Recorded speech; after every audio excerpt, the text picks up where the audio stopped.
93.1 kasafidie so ebra so say some ko twekọ bremai en sentrefo ekrukra kopen yetena se na ye de beso mo kasebo ekwan so ennemem day dwombo so me de to so aduonu nan e wo fipi mienu ene aduonu miensemo enensemo eba no edo so de bedi mo tintiman no ebi ene se ye kasa ya santemantama senom enwumasua kwantrefo adansem bi adi e de kire asanteman adisuafo a emunsem nyina da e wo hasen mo a wo betie sanso so na ye ko ensem foforo mu a amoasie sanitary pass a ema ye konficha yetimi de boy ene ehunchi ni wahye ya asori wo mai mo no ebusua esewani na ensa wo kachra hefo ena sa inchirashi we say abeto wonom tem enam sa ade we say enti na sanso ena panyifo bi so akasa edi tudwa senka be ya ban no wonhwe se be yobetimi edi sika ama asoye bi na eye nsuyiri awodo ya efefa ye no wonom adaroma wombetimi aboa ama eto etimi etwa ase nofon so panyipa wono wo jiremodi ama NDC amanyoko no ama promise anase ba election ba so no wetimi edi nkunimo yewra giche question wono so ede ensembi ani nyina da no tudwa ni nyina ne se NDC enipa bi enso akemu a na chiri emaya wojaye no wache so obehwe na wetimi aboa wonom enso okwan bi so na ena ye kasa ya dum prosini ya ono so ekotutuo eku madwa no ene ena amamre ni amane akwan sabusua no etena se edi na yiyo no ahyehye so no nam so nteno ebusua edi nsem bi ato omanfo nyina enima ebeda ne echire edi amamo ensemi ni afoforo ya edika na editie ena ene anope ohene re maame ekua yeboa esiama matena siame de mano begu ho ase wedi amamoyin na ya kai nsem no etwafa Sompa 93.1 kasafidie so ewo kumase ene ne nkwado no brekro na woti enka ewo blomantam kropos nyane mo eye Sompa 98.9 ekwenya kwa bro no ma wane na pamfo so asome wo ho a enya asem keto abono epo eye mantam enkranza ehwanso eye Sompa 90.7 information center dodo na so no eto ye kase apeta mani pampempemetimi atibi na wodo ani chemo Facebook a ubehu ye live ewo ho eye Sompa TV Ghana Sompa TV Ghana na Sompa 93.1 YouTube no eye Sompa TV www.sompaonline.com ebusia betimi afa hon so na wetimi etie ye ede afa online ye rasanti eboa Benedict wono ne semfo panye fast dama no na Buffalo Soldier bema 10 gramo bema ho ofefo no so na MC a ho wo hwe ho a wo twa me ede fa abefo kwantimpo fidie no so yen hwe na yen twa ye ho emra ye ba ensem ni kire mu nyina na busia ye de adan mu Ebusiafo musonfo akosia aje wakodie wotie Sompa 93.1 FM Yebeda mu asena hye ensam na se ede amamo na enwomesia enso etimi boa ema oman chichiriye ene ne nkankro etimi gira ne naso na aban bia obeba bia no ye na afam de sebe yo betimi atito womesia ye na namso ama omayi mpontuo no ye nyina yensa etimi aka anam so ama aban yi ba ye no wodo wani chiremu ebo asante mantama senu mu a panyi pa ya wono wapa no sa wonhwe na fede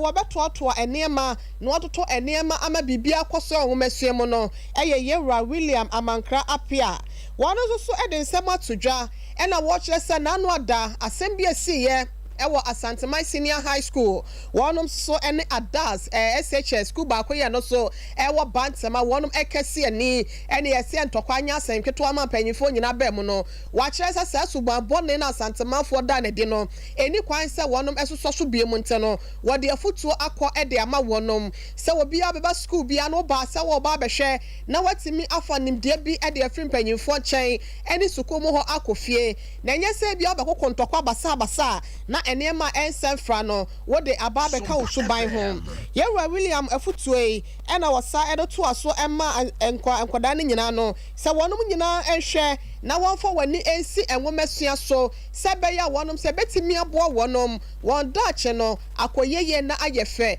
na ayenimonyam ede ama wonom ene omawofo ene omamu ne nyina ete said the no ye Williams and ne was what we are Santema now soon and ye can't Santema was said and once you are quite chefwa na ye de and sa etin and sono one so more money and womasia now one munya and see your sebeya one sono brabomono and the men in abetimia koye at the ama one Dr. William Amankra and Semi Bini. So what you dear sir and let us stop that hooliganism. Let us stop fighting with other students. The day I heard Asantman and Adventists, they are scared me to say, wow, since when did we start fighting among ourselves? So Reverend Abemo, please let us know our history. When we were young with them, we were learning together here. This room. Papa Ikaho, George, that was the home science, home accounts block. Now, anytime you go out to play, headmaster Yam Sessiono. Why is the headmaster? Yam Sessiono because we are nearly banned. And anytime we ban you do not partake in any of student activities. So please, SRC, if we ban you will not enjoy any SRC week again. Let's set up. And with my students, like I said here, Asanteman gave me second chance to education. There are a lot of people, good people who came from Asanteman. We were like you. Yes, we were like you. We may join Asanteman midway. Please don't play with your studies. If you miss the chance today, you will struggle to meet it again. Abusia for the attending came Dr. William Amankra Apia Wano, a woman's quantra for a was Santemantama Senum. Nani Semina at Deji, what the two draw Brana at Santema Senior High School. One of Fish at your son, one of Ebedient in Namswa, Paho and Tomorrow School, what call a seer at the same way saying Aqua two draw. Nano see Yape and a headmaster at the Masantemai Senior High School no Yera Nathaniel entry as Samoa one also so at the Kakra at Waswaninano a yard is ready as Penny 4 and one more can be a woman woman Sabemo Sabaya one of my jadai ya any dormitories I would draw one so one no a woman saw buying a yabi the announcer sense and quadano do no a yabu come for sonteno ama a hono a yaya dintino one into an among no mebua one. Basic school ben state boys ka yeni omo kambom na omo school for ebeba ha na omo asase da ho no yetimi esi adan wo so na boys school so school ya asase esu akra ejino dia high school there say me bodo tofa enene eniema kakra ya bofra no ho bambo eni say watching man for waha omo anyinyi omo fie ko omo ni dia kwa ban mu omo ahye boss ombeboaye am yanya security for omo aba na omo fie ko anim no abe omo be show mo nan enti yane aban egusu education director ahye bo obema ye security and the security seven there am say yane da yempani for so omo ahye bonti enim say ebeba ti ehoro de America no Sompa FM. Abusia de yatene ken school panyin ya wono eda Asanteman Senior High School ano na yekọ ekotie nwe na odon so na district kakra ya wode ema empanyifo no na wada na de atrene didi no ye Nathaniel entry Asamoa ye boyro ensem foforo ni akoma panyin abedieche Dr. Mahmoud Baumia no so akache ye kase ya enche 27th of June ya no wode wani kiremo ewo asin no for by election no baso na nyiremo no se abato ebeba sebe ya wonom so no ye rajache kwese ya no ogiremo wo NDC amanyoko ni dimo semra hyebedwane ye kasa na konwa na bono no se amamremo no obutini sa akoto abafoforo na nyame ya doma brande di yanim ya no na baso ekuma wudie baso ye ni tua bi ya kasa wonom akwando do na no de kese no wo ho a wonom etimi aye de ama wonom na abato no beba so no ne beto dwa se MPP amanyoko ne nya ne nte yesa kwan ye bi ekoso ewo ho asem na ye no kre anase sen na esitie enro da Dr. Mahmoud Bawumia wode aso akwakobo form ewo asen praso ne nyina ne se akwan hudo bi ewo ho no wonom eba beyi no masiesie se beya atwentwe ho nsem ene akwane aba ho nsem no so ebetimi akoye Dr. Mahmoud Bawumia bra wo kasa ewo dwumedie na se no yenkwana ne nsem kakra wode edede ne yenkotiebe. This is a great addition to the completed road portfolio of His Excellency Nana Addo Dankwa Akufo-Addo's government. The N8 is a national trunk road that links Ahian-Kwanta in the Ashanti region to Yamaransa in the central region. The President had planned to cut the sword for this project in 2020. However, due to the COVID-19 pandemic, the ceremony was called off. The construction, this section of the N8 is a great step in the development of the road network in Ghana. It improves travel times for communities along the road, especially Asin Praso, Asin Breku, Asin Akofede, Brofoye Road, Asin Kumasi, and Asin Fosu. The N8 is an important link for the transportation of freight and people from the western and central regions to Ashanti region and the northern parts of Ghana, as well as our neighboring landlocked countries. Ebusia for the attending Ken Dr. Mahmoud Bawumia Mampenya Bedi Echre ena okasa ye no na ne nyina da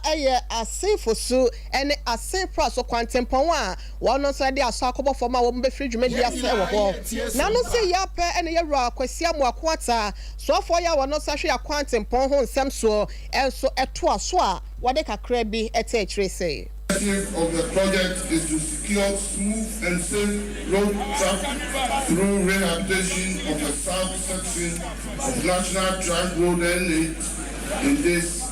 region. The scope of work for the project includes the following. 1. Rehabilitation of road sections between Asin Praso to Asin Fosu to asphalt concrete finish. 2. Prioritization to a 4-lane carriageway section of the road within Asin Fosu Township, measuring 1.2 kilometers. 3. Reconstruction of railway underpass bridge as a reinforced concrete box culvert. 4. Reconstruction and rehabilitation of drainage structures between Asin Praso and Asin Fosu. Provision of road line markings and signs. Last but not the least,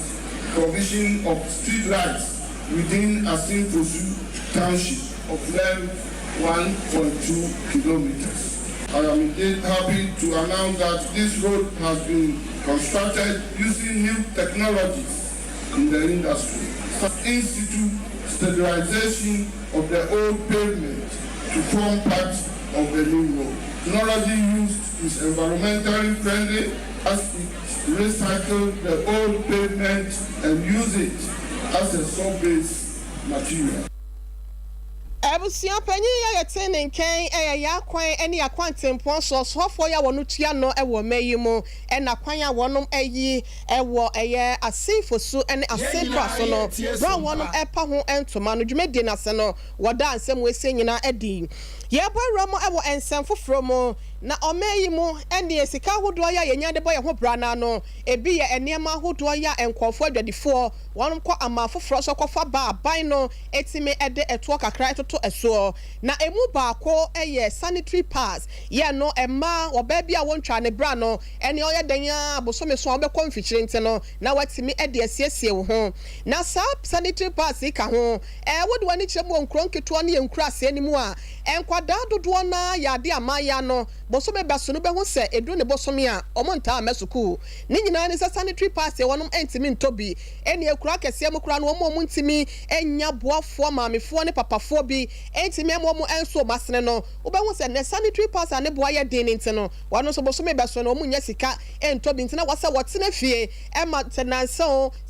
no ode be wie ne sebo no wotimi ede wie na wei na ekuo bi a wonom so ekokofa sa sanitary pass bi ewa amafoforo so eba omeyimo ebeton no na wonom edi petition akwakoma mrahebedwafo ni tutu any speaker of parliament yewra Smana Kingford Babin esa wonye na wonka bi enkyere wonom ni nyina ne se woka bi ama wonom wokwan so se enkebe ya aban no wonhwe na eto ya wonom ede to sanitary pass so no wonyi enfiri ho enfama wonom na no na ekwei ede saa asem wese kwato dwa no na yewra Smana Kingford Babin wasem asemi de edimu nte no mehwe na maka bi ama wo bia obeba anasa aban bi obeba wose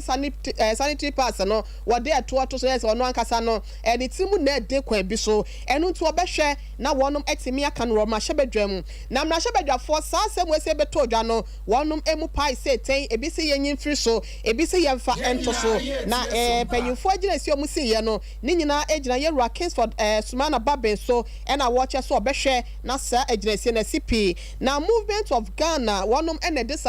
petition ekwama panyimfo mra hyebedwam na asem ne kwato ya pe na AGI for enso ababonten Association of Ghana Industries womo sesa eto na eda sanitary pass so no wonom ka so mu ye free so a emo beboa ama nkofo dodo na so atwade anya nyina e de abegu obem ha senom wonom anu si ya pe na guta president yewra Dr. Joseph Obey wono so ababonten say yewra Smana Kingsford Babin speaker some okan ye no water wonom achi pampe da bia no mo yi go post for the akwese so because I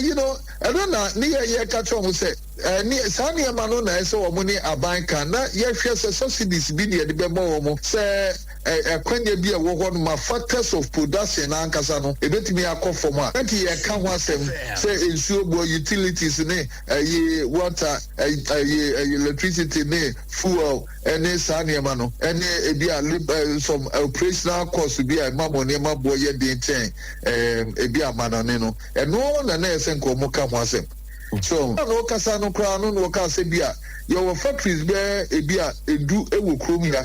sa factories do no wo mo no ba no endorse pa betimi aso ye na yensa so na dey na sa factories no etimi produce bebre a ebeso ye na yensa so na bia wo kote so amafofo abadia na senka bia nkwo wo point me pata wo ti ase ma to ase pa ose factories na wo Ghana no bebre na enam sa competition e fra broche banti no wo produce at half capacity on say na me kano say adia no say wo bi wo Ghana ha na wo produce ni quality good na endorse say ebe so Ghana for nsa so a ye adwadifo no ye nkwa broche kura ne asa kofa bi aba o na eplempi no we say your family be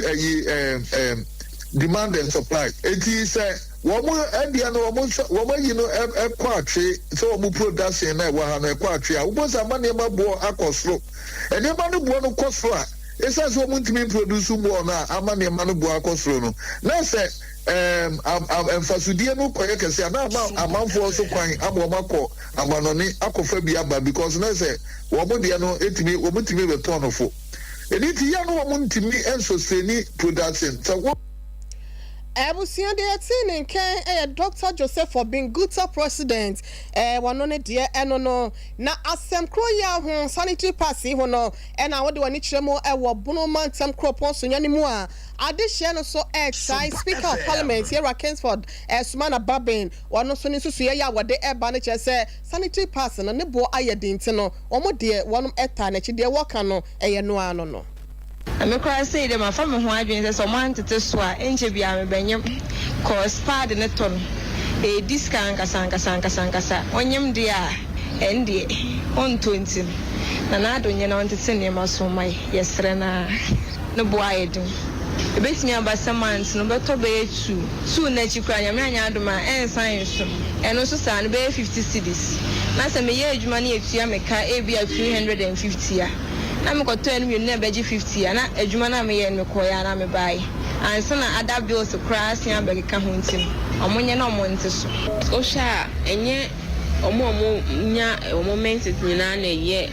omo ye monthly work anaso omo ye ejuma enkranke to awom 12 years ne 13 years enti saa kwa no set month bia no we nya saa 20 cedis na say 25 cedis na nkwa nkoto a then obekọ akoye so obekọ street na ebi oni obi akọ akoye bibi ne wanya sika no ebi kwa mpa na enye se bi ko street ne kwa na ebi ade bi obefo de beka ne ho a ode bekata ne ho set ode bechi moja ne no so betimi akọ infection. Card, top card at 20 is 25. No one again. The parliament of the apple. I do cry about for back no cry.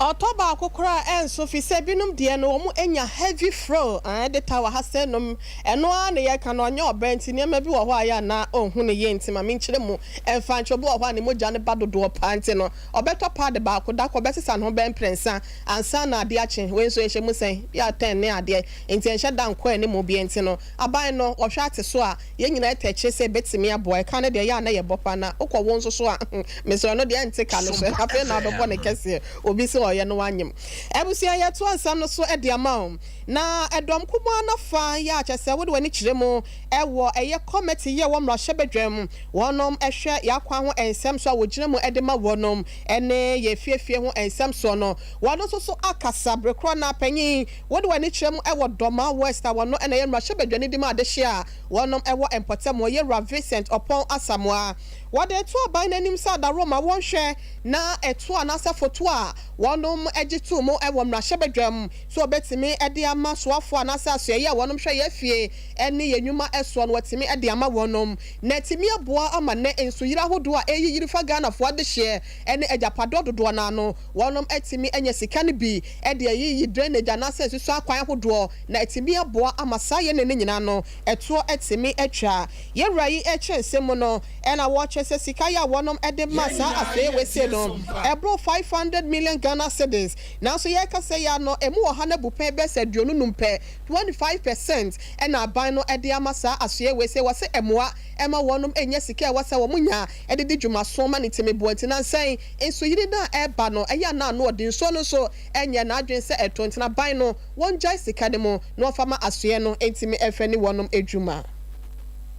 3 days ago, we have had flooding all over. It's not only in Accra, Kumasi, and other places. And about 6 lives, we have lost about 6 lives. Which to me, it shouldn't have occurred. If you look at our budget for 2022, we budgeted for the Ministry of Works and Housing was given about 500 million Ghana cedis in the budget. But at the end of it, the Minister of Finance was able to release less than 20% of the budgeted amount. So currently we are experiencing flooding. I know we cannot avoid flooding anywhere in the world. But the measure that we put in place to reduce the impact of flooding is what is the most significant thing. But this government has deliberately decided not to fund the Ministry of Works and Housing. Because how on earth can you release less than 20% of the budgeted figures to a ministry? And this amount is supposed to take care of all other things, not only the control of flooding. And yesterday something happened on the floor of the House when the minority chief would rather complain about the performance of the oversight committee, the Western Housing Committee. Yera Vincent upon Asamoa oyemra hyebedwani de ma de hye omwo doma west abato mpesua so ene yekọ ekotie no no yekọ ensemfo from LGBTQI+ aye ensembia jase enfie kakra nie no abesensa o man ko nyina da eye tumutu dwumadiefoɔ wɔnom a ɛma ene emeda emema ne memeda enipa ene emoa ene edua na sade bi opeso ne da no wɔnom ho ensem na yɛken na aba beto dwase empanyimfo wɔ bɛma senom wɔnom enkyɛ wɔnom esibra da sɛ wɔn gina bre ɛfa saa asɛm wese ho asɛm ana asɛm mu yɔde a ɛbɔ ɔman no ebesi ne empanyimfo ne bi wɔ hɔ a wɔnom atɔlemum ɛwɔ saa asɛm wese ho na no ɛna wokɔmra hyebedwam a Yerajo wise wadi atudwa sɛ Nyankopɔn ɛyɛ adomo a na wɔtwe a yɛbesi mu no wɔnom ɛde besi wɔ ɛne mmra hyebedwani bia no kyerɛ baabi a wogina ɛwɔ saa amumuyɔde wese wɔ yɛ wo pɛsɛ bi a ɛyɛ ade ɛyɛ yenyi ntoma wo bem wasenom anase bi a eye amamofo ene ementene ma yenyi ntoma se nyame ya adomo a huebe abrewa yi kwan mu a se adwumadie ne ebeba so erob ma hyebedwam na niema nyina akwa awie ya ene ebehu wo momfo aso ene wo momfo aso matimi apekwan pa e de sa ade we say afa so ye Rajo Wise ensem bia woda na di ne the business committee. There are two matters. One, the standing orders committee's report should be programmed for Thursday. So please take note and have it programmed for Thursday. Two, the proper human sexuality and the Ghanaian family values bill be programmed for Tuesday or Thursday, or whatever it is. It must be on the other paper next week. Other Tuesday, the motion for second reading of that bill should be programmed for Tuesday or Thursday. These are the directives of Mr. Speaker. Ebusiana just first deputy speaker of parliament Bekwana would wani chiremu ewo eye bekwai abato ampasua so wono na jiremu sam na hyebedwani edema adehye ya wonom so ewo empotem ho Yera Joseph Owusu ya dodo na no efrani Joe Wise ena yekọ ekotie no afe yenkọ na yemra edum kumase maadwoa ya encheye police ni inspector bi ebo ni tuo no ya de amambre ne amane kwan so ne na wonom eyesi ho a wonom de ekura na chi aye na yiye na asemwe sei na enam so nte no ebusua no ababonten na wonom esra de hye nyina se wom se de asie no ya de na so no wonom enhwe se bibia bekoso tote na asomdwe enso etimi afa ne ntampa de afra na womo etimi aye wonom enua no ene womo de hye no eye ewa asomdwe mu wa bra wo ha oye ne anase ensamoni die bia no entimi emete kire ewa madwoa na yiyo ya wonom ebeyo eho na yenko enkotie ensem bia adehye ni bi de atodwa wonom kire sa adwobrɛ obia ema na koma emra fom na omo entimi enkura madwoa achikrakra me pato ye no adum ya adjustment construction wonom ho ane ye no ya desrede na mde betu wo monim se mesre wo mo me po mo chew ya omunya akomato mu omunya abotre pa me nkura maadu achi kura sundwim me po mo chew ye ni police ni bia ni asem police ni bia ni asem police fo asemi bae police fo ni yajeje mu omudi echi saa abepe me ne dua ya me ne wo kase ti police fo de yi wo mu free ma enyeyi ti me stradofo ene ejamfo omunya abotre eye police ni ene ye enye police fo ene ye eye police ni ba akopɛ ene ye saade no misre wo police ni ne ye tamfo police fo ma na ebo ye ho ban yesre ya dofo ne ejamfo mrante ne mabawa dofo mu ba bejam me kotodwepu fo ensa dansa yem yesre wo mo ma de omu nim so onpe ne ho asem eye do ene omu de do no yesre wo mo ye po mu chopa omunya abotrema ye omunya abotrema police fo ye ni police ni de ani asem tansa mo de mu gidie se atentrene ebeba ewo asem na ewie ye mo ho sa asem si ya wada kwasi ada na police fo ye ya dom po aye e ma ye nya brantie no endi police fo de ye yi o majeje mo enye ye kra police fo de ene o mo ana ye ni yi o musi nchen enye ye na chese madwoa mame ena yekokotie no Victoria Dapaya dodo na friend madwoa no ya wonya mfinhye aduonu ensia edum kumase ya ena ne boyfriend Inspector Ahmed Chumesi ya cheso no so etwe etuo de ebo no ne ena womo ayiyo no anase na yiyo no eba so a ne mame de adesrede de ato adehye nyinanim na enkra ya yenya de free edum ekyemu a yakase no ehwo ehuru butu yenua madwa no offense pa ɛwɔ ɛyɛ ɛdum ɛne ne mpɔtam a ɛnɛ awerɛhosɛm wɔ sɛ yɛsi ne nti no asase aban wɔnom ɛnti gyae ɛwɔ hɔ nyankopɔn yɛ adom anwummerɛ berɛm no nsia kaseɛbɔ no deɛ ɛkɔɔ so ɛwɔ hɔ nyinaa no yɛhyɛ mo bɔ sɛ yɛde ɛbɛba abɛdan mu yɛkɔ na yɛwura mu ɛwɔ pensioner bond holders wɔnom so akakye na yɛsɛ ɛnurada na ɛnya asɛm ketewa enso ɛtigu yɛ ɛwɔ nkran na asoɛ yɛ wɔnom sɛ hwɛ sikasɛm so asoɛ yɛ hɔ no ɛyade a wɔnom so kɔbɔ pete hɔ ne nyinaa ne sɛ wɔnom sika yɛ amatwa wɔ sɛ aban de ma wɔnom no wɔn ɛnsa ɛnkan wɔn sɛ kɔsi sɛ aban no wɔbɛtua no wɔtua ne nyinaa no ɛnya ade a wɔnom ɛbɛfrɛ nti ɛnurada yɛsɛ nsuo tɔ nyinaa no na wɔnom ɛgyina mu wei ɛrɛhosɛm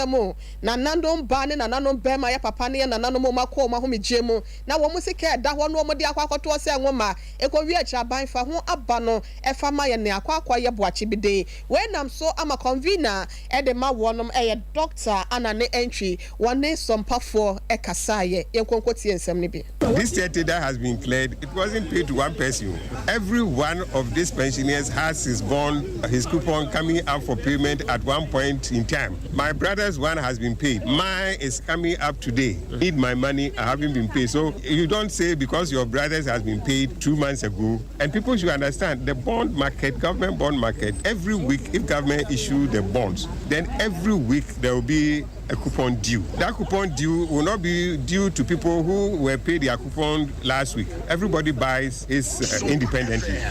So that is outstanding. It is outstanding for people who are yet to receive any coupon since the DDEP started. People have received yes 2 months ago. That was when the 2 arrears they have received yes. So the people now have to receive somebody. This is the first time because 6 months. The first time he is or she is going to have his coupon. If you think that you have paid 30, so the rest of the 6 delay, you don't understand the. I will see a doctor. Edu anane entry where convener edema a pensioner bond holders no ena we yetene nka se ni nuanom so give us some money fa yesika ma yo fa yesika ma ban ye na fa wonum sika ma wo na de ekoso e yare hosem a ede anim guase so ebetimi de abre o men na nkokrafo ne mrewafo nso to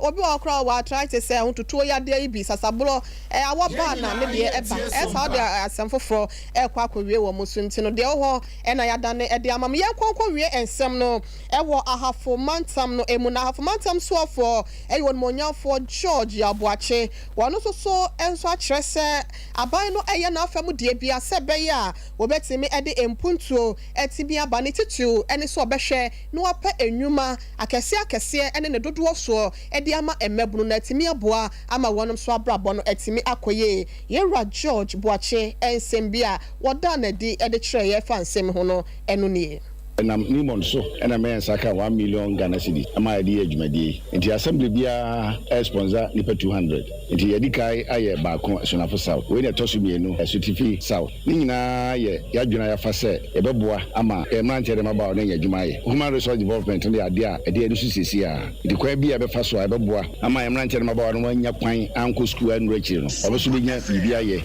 nom sa akoma no no na eguso a ye mesre wo mo se emebia no se wo pa adwumaye a so pe adwuma betimi di wakọ wadin yie na adwuma obeye bedu ne bi na adwuma na asa bedu sa bia na waye akokora ana so waye abrewa edu ha wutimi bibia so ntibesere wo se sa adwuma sei no ana beboa sa adwuma se wo na se opon ho a ise owo ntibesere wo se sa nema wo ya ye memma 15 16 17 years for no omo form ho hyem tire da ache so ometimi adi yie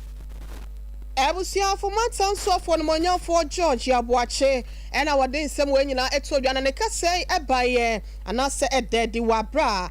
ne mpesua so for wono mu amebunu no opese okosua ensa no dwumati se etiye adepam carpenter ene mesi ne ade no nyina no woboa wono mu a woma wonom eniema kakra obetimi ede ahye wonom adwumade ase na eno mu ena womo mu nsaka eniema ibi wonom etuo manum tuo ede aseda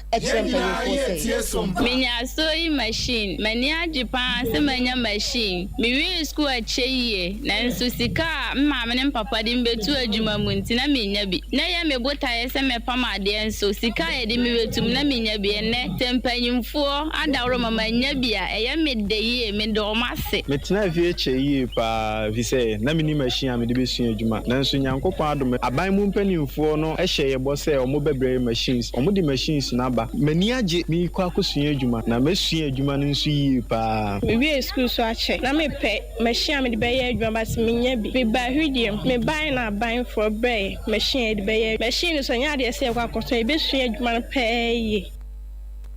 Abusia omo saka niema ya George Abuache afomantam soafo ene mpanyifo ya adomo awode ema wonom no won saka ye no eho aseda na wonom soso ede amen yes sorry so na eyen disi amanyoko no break akra bia ene akire no ye John Dramani Mahama wo konto abo e wasen ene ne mpotam ho na ekokọ wi akire no enipa ba ko bia na wodi wonom achi ya wo ye NDC supporter no okoka enchine go wa bra wonom ka omode kono tai no ekopai a maame baako etimi fremu na nkre ba ye ne se woja enkwada enan ewo ekire ye se nam kwanhia no so krampo ne Yewura Mahama wantimi Antoine nto abo no eso na nkwada nan ya wo mo eje ekire no enrada na wonom edi maame na wotweda nam so Yewura eye question jeche wono so akwa mu ahye enkwada yi ebose nso mo awie mo wo behwe atai wonom achi na watimi apia wonom ewa brabom sebe ya wonom maame fra wa fremu no wani enkwaya won totontoto no nte no wase bosomi bia no 500 Ghana cedis en wode be ma eya kwada ba ko bia na yese ni nyina mo no bosomi wo tua 2000 Ghana cedis 2000 Ghana cedis en na edema enkwada se be ya wonom so no wasetire mo no ebe koye di ama wonanya no wo hwe eya Facebook wa Sompa TV Ghana en Sompa 93.1 YouTube Sompa TV no akwada ba kwa ye rane de na ne sa to ne kom ne ade na ni ha ne kakra ne ma ne ba ko glaucoma no so eyade a wo so obekọ no akwa ye ho surgery e de ama ne se be ya kwada no so no na ni be hu ade fenchim na etimi aboa ama wonom so asetena etimi akoye ntino we eye adoye ene enkranhwesem a nurada wa bra na wotweda ekoso ewo asendanseme ye no ewo eye asen of mpotem ho no ye rage chekwasi a wo gina mu ba election ewo NDC amanyoko ne dim no wo de ekoma abusuafo no wo kire so obehwe na yiyo ene ne ho ne manyina no maami a wafri mu no aban no etimi anase NDC aban no etimi asomu na watimi aboa wonom ye de si ase nom ama me man ti dwumadie na na ya aboa ma Libya boga we eye Ghana fapim dwumadie enwumre na me man ti beba we ye Ghana fapim dwumadie na na ya aboa ma Libya boga wo ba betena se ensem ekotwi ko brema de dika na editie amemo mo de abrabo mo de ene baabia no wo twa e de afa ne mpanyimfo atena se no maka ho asem eye hwan ene beka na na yawo ena ebeka e wo Ghana fapim dwumadie so medid wo hene ire ma me ekua ye boa esia ma Yewura Sante ye boa Benedict eye semufo panyi Buffalo Soldier be ma 10 gram mo fefo wono and MC ahotwa ye e de fa Facebook YouTube and online nyina Sompa 98.9 sunyane and Sompa 90.7